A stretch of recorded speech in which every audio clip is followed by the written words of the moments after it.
On November 9th, 1997, the world of professional wrestling would be changed forever following the events that transpired at the Centre Bell Saint-Laurent Arena in Montreal, Quebec, Canada. Of course, the event being referenced is none other than the infamous Montreal Screwjob. The Montreal Screwjob was the result of when two huge egos collided in Bret Hart and Vince McMahon over the former's creative direction and contract situation. Added into the mix was Shawn Michaels, who was at his absolute peak of toxicity and was embroiled in a personal feud with Bret both on and off screen. Just a few short months prior to Survivor Series, Vince had told Bret that he could not honor his freshly inked 10-year contract to remain a WWF performer, and encouraged Hart to seek a better contract with rival promotion WCW headed by Eric Bischoff. Hart did just that, and his contract was set to expire following that year's Survivor Series. The catch here was that Bret possessed the most prestigious championship in all of pro wrestling, the WWF Championship. In a confusing move, Vince decided to keep the title on Bret and instructed him to drop the title to his arch-enemy, Shawn Michaels. Bret nixed that idea. Now, with the two men at odds, Vince McMahon had no choice but to take matters into his own hands in order to prevent Bret from potentially showing up on WCW television with the WWF title. This resulted in Bret being real-life double-crossed by a man he once viewed as a father figure in McMahon. This moment became known as, and will forever be etched in the annals of pro wrestling history as, the Montreal Screwjob. Now, in a new series on my channel, this video will be a follow-up to my Chris Benoit Ruined Wrestling video. So essentially, this series is going to be blank Ruined Wrestling. And here with the Montreal Screwjob, I will analyze the situation and present a case to you, the viewer, on just how the Montreal Screwjob ruined wrestling. By 1997, the WWF was in an odd place. They were being destroyed in the television ratings on a weekly basis by WCW, anchored by the WWF's former huge star, Hulk Hogan. On top of that, business had been dwindling in comparison to what it was like during Hogan's heyday, resulting in declining house show attendance and the lowest purchased WrestleMania of all time, WrestleMania 13. Vince McMahon had a core nucleus of stars that not all of them got along well. It was Shawn Michaels, Bret Hart, The Undertaker, and Vader, just to name a few.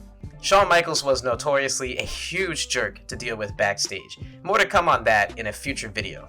However, the seeds were being planted for success in the future with rising stars like Steve Austin and The Rock coming into their own as performers. Still, this success was no guarantee, and something had to be done to help stop the bleeding the WWF was enduring.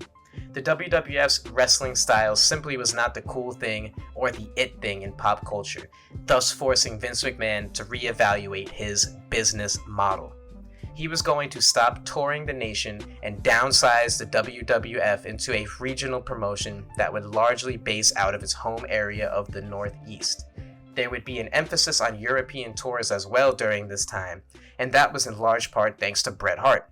By 1997, Bret was definitively the WWF's biggest and brightest star. Particularly, he was a huge star within the international market, as he was selling out European tours and packing out arenas reminiscent of prime Hulk Hogan. With this knowledge, Vince McMahon knew that he could ill afford to lose Bret Hart, as Bret's contract was soon set to run up.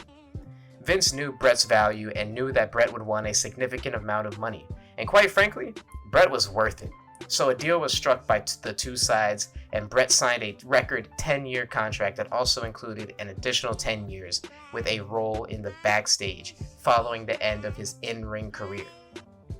Was the contract ridiculous and over the top? Yeah. Did Bret take a discount to remain with the WWF? Yeah. Did Vince regret this contract and immediately feel buyer's remorse after it was signed? You guessed it, another yes. Steve Austin began catching fire, and by the middle of 1997, it was clear as day to anyone involved within the higher rankings of the company that he was going to be the company's biggest star. Vince already possessed his golden boy and another top guy in Shawn Michaels that could do the honors for Austin and help coronate him as the big star. It became clear to Vince and company that Bret Hart was none other than a luxury at this point in time. So this is when McMahon made the decision to inform Bret that he wanted to breach his contract and free him up to go to WCW, with the intention of Bret returning later on once his contract in WCW finished. Now, we all know what happened at that night of Montreal, and the backstage feud of Shawn and Bret in 1997 deserves its own video, so I'll save the details of those two things for now. Let's focus on what transpired on November 9th, 1997. Bret and Shawn are wrestling for the WWF title with Earl Hebner as the referee, when in the middle of the match, Shawn puts Bret in his own finisher, the sharpshooter.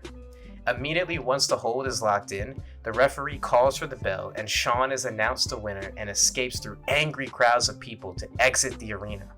And then once he leaves the arena, there's more angry crowds outside, and he and Triple H are running through the streets of Montreal trying to safely get to their hotel room.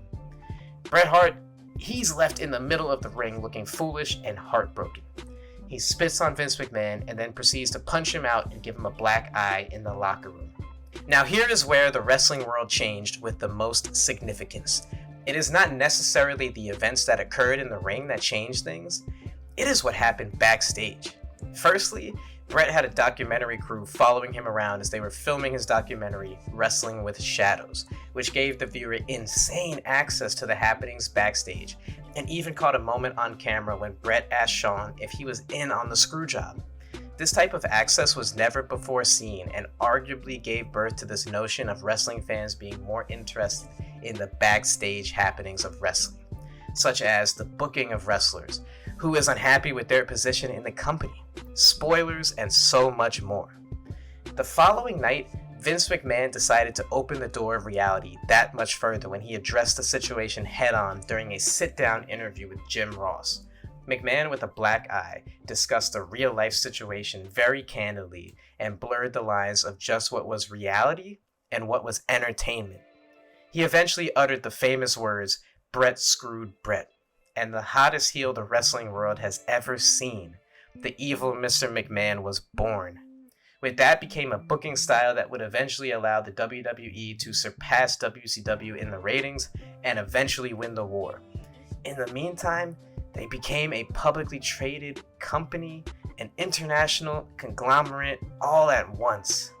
The Montreal Screwjob is the biggest turning point in the history of the WWE, and it could be argued that it saved professional wrestling. Without the Screwjob and the birth of Mr. McMahon, would Austin have reached the heights he did? Perhaps. Also, we could be living in a world where WCW wins the war and eventually gets forced to shut down during corporate mergers, leaving no big-name wrestling company for us to enjoy. Now, the case can certainly be made that the Screwjob ruined wrestling, and in a lot of ways, it did. This event and the storylines that followed in the near future created a shift in interest in the dirt sheets and the behind-the-scenes happenings of pro wrestling, as I mentioned above. This concept gave birth to, quote, smart fans. Now, these are wrestling fans that know everything there is to know about wrestling and act like they're a part of the company because they read the news and they know when a wrestler is leaving the company and they know booking decisions for big matches like John Cena versus The Rock. These fans often think that they are above other wrestling fans because of the knowledge they possess, and they'll even brag about having been familiar with stars like Kevin Owens and Sami Zayn prior to them coming to WWE.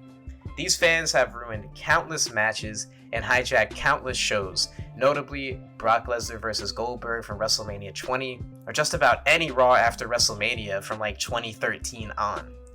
This concept of having so much knowledge to the happenings of what is going on behind the scenes has taken the fun away, and the innocence or the magic of pro wrestling.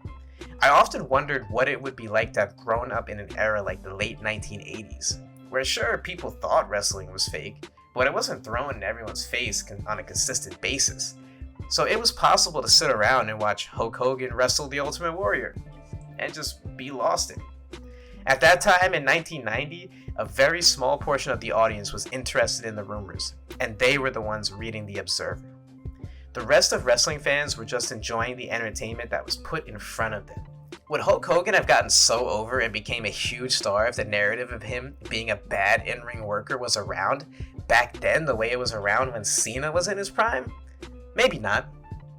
The Montreal Screwjob is in large part to blame for this, and it is mostly by happy accident. The backstage story of the Screwjob and the documentary Wrestling with Shadows was so captivating, and it was arguably better content than what we saw on screen. The The stories of the backstage beef between Michaels and Hart are certainly more entertaining than anything WWE produced on television or pay-per-view in 2010. In a perfect world, I would have liked the magic of pro wrestling to stay the same from when I was a kid.